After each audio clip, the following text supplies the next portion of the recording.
And the first news is that Bernie Sanders is putting his money where his mouth is in the fight for 15 by paying all of his staffers a minimum of $15 an hour, and in the process, proving economists right about how terrible it is.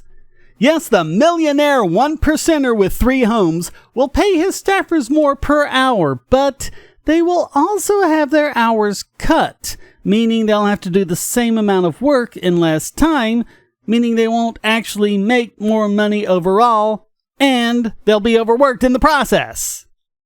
It all started when his staffers complained that Sanders was demanding a $15 minimum wage while paying them so-called poverty wages. Somehow, I don't think any of them are living in cardboard boxes. In fact, junior field organizers get roughly $36,000 a year, putting them nicely in the 1% worldwide. And they also get healthcare and sick leave. Now that's a salary. They're not paid on an hourly basis, which means that if they work more than 42 hours a week, they're making less than $15 an hour. So the solution was not to pay them more money, but to cut their hours.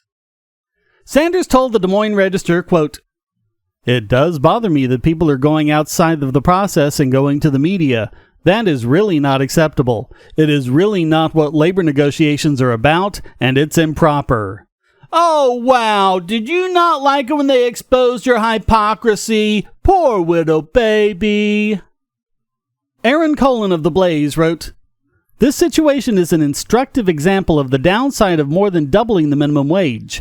Companies don't just suddenly get more money to pay employees. They have to make tough decisions, usually either cutting hours or worse, cutting staff." This comes just days after a CBO report concluded that a $15 minimum wage nationwide would result in at least 3.7 million people becoming unemployed, far more than House Democrats estimated.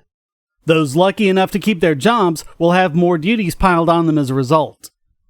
The CBO also said that by reducing business income, raising consumer prices, and reducing the nation's output, a $15 minimum would reduce real family income by about $9 billion. There's just no way around it. In order to get paid $15 an hour, you have to create at least $15 worth of wealth for your employer. Otherwise, your employer can't stay in business. That's just an incontrovertible law of economics. Meanwhile, tax records show that Sanders pays less in taxes and gives less in charity than most people in his income bracket.